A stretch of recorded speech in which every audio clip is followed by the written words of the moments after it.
आप सबको मेरा नमस्कार। मैं अदिति गुप्ता आज फिर आपके साथ हूँ। मैं life and business coach and strategist हूँ। आज मैं आपके साथ शेयर कर रही हूँ माफ़ी के बारे में, फॉरगिवनेस के बारे में।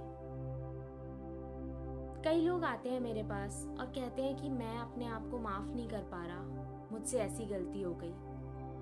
कई लोग आते हैं जो ये कहते हैं कि मैं उसे कैसे माफ़ कर दूँ, उसने मेरा इतना नुकसान कर दिया, मुझे इतना दुख पहुंचाया, मैं उसे माफ़ नहीं कर सकता, कैसे करूं?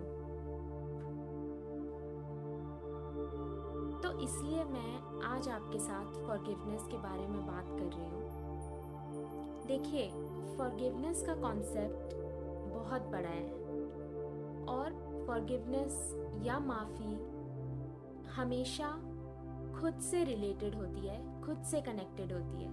इसका कोई भी कनेक्शन उस इंसान से नहीं होता जिसका नुकसान आपने किया है या जिसने आपका नुकसान कर दिया है। फॉरगिवनेस या माफ़ी का कॉन्सेप्ट आपके लिए सिर्फ आपसे कनेक्टेड है। तो आज मैं आपसे बात करूंगी कि अगर आपका किसी ने नुकसान कर दिया है, आप हर्ट हैं किसी से, तो आप उसे कैसे माफ़ करेंगे? और दूसरा, अगर आपने किसी का नुकसान कर दिया, आपकी वजह से किसी का नुकसान हो गया है, तो उस सिचुएशन में आप फॉरगिवनेस या माफ़ी कैसे करेंगे? तो पहले बात करते हैं, जब किसी और ने कुछ कर दिया है जिसकी वजह से आपका नुकसान हुआ है, आपको बुरा लगा है या आपको हर्ट हुआ है, ऐसे में फॉरगिवनेस के 3 स्टेप्स हैं। पहला स्टेप है कि आपको पता होना चाहिए कि क्या चीज़ है जिससे आपको बुरा लगा है या आपका क्या नुकसान हुआ है जिसके लिए आप ये फॉरगिवनेस कर रहे हैं। दूसरा स्टेप है कि आप उस बात को, जो आपका नुकसान हुआ है या जो आपको हर्ट हुआ है, उस बात को एज इट इज़ एक्सेप्ट कर लें कि हाँ ऐसा हुआ है, हाँ मेरा ये नुकसान हो गया है। और तीसरा स्टेप है कि वो जो नुकसान हुआ है उससे आप अफेक्ट नहीं हो, आपको बुरा ना लगे और नेगेटिव इमोशंस आपके अंदर ना आए। ये 3 स्टेप्स आप कर लेंगे तो आपकी फॉरगिवनेस हो गई, आपने दूसरे को माफ कर दिया और आपके अंदर भी शांति आ गई। जैसे मान लीजिए कि आप इंटरव्यू के लिए जा रहे थे और सड़क पे चलते हुए किसी ने आपको धक्का दे दिया, आप गिर गए, आपके सारे कपड़े खराब हो गए, अब आप इंटरव्यू के लिए लेट हो गए, आपका उस इंसान से झगड़ा भी हुआ जिसने आपको धक्का दिया था और वो चला गया। क्योंकि आप इंटरव्यू के लिए लेट हो गए तो आपको जॉब नहीं मिली, अब हो गया आपका नुकसान। अब आप इस सिचुएशन में फॉरगिवनेस कैसे करोगे?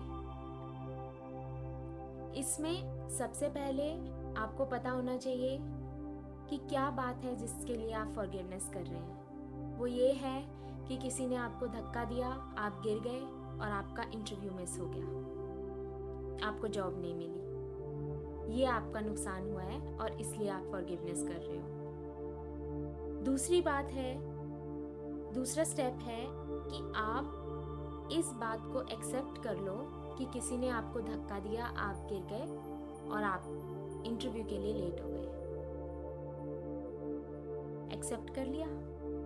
अब तीसरी बात यह है कि आप इस बात से अफेक्ट नहीं हो कि आपका इंटरव्यू मिस हो गया और आप लेट हो गए क्योंकि किसी ने आपको धक्का दे दिया।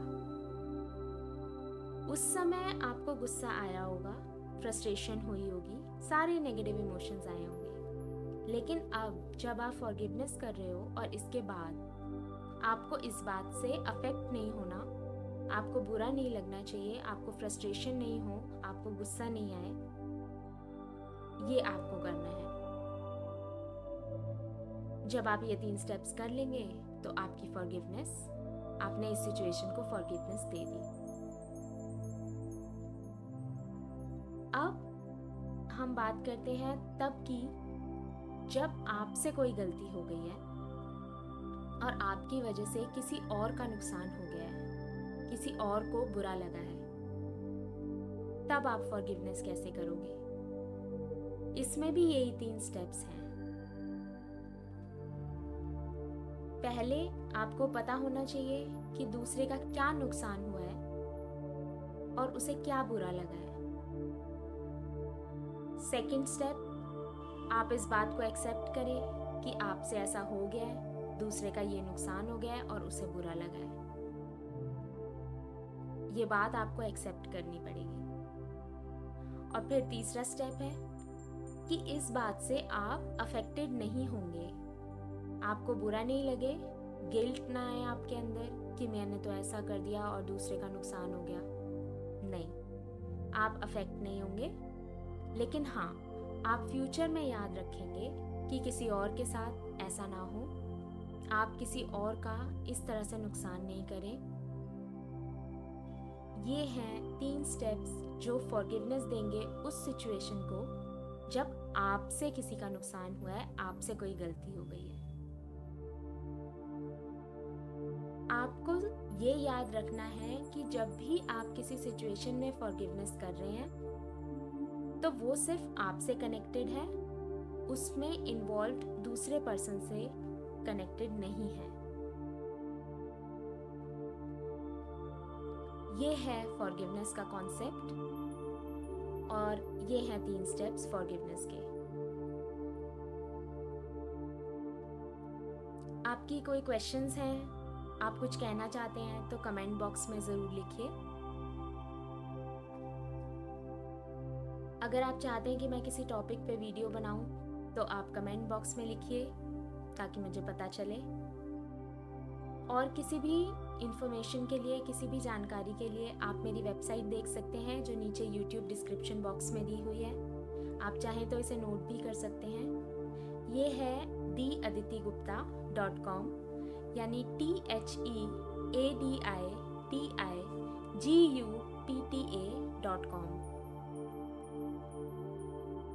मेरी ऑनलाइन वर्कशॉप्स होती हैं, आप मोस्ट वेलकम हैं अटेंड करने के लिए। इसमें से कुछ फ्री भी होती हैं। और अब मैं इस डिविनिटी से, इस ब्रह्मांड से ये प्रार्थना करती हूँ कि वो हमेशा आपके साथ रहे, आपको सुखी बनाए, संपन्न बनाए, सही रास्ता दिखाए और आप हमेशा मदर नेचर के, इस प्रकृति के करीब रहें। इस प्रार्थना के साथ मैं आपसे फिर मिलूंगी। धन्यवाद।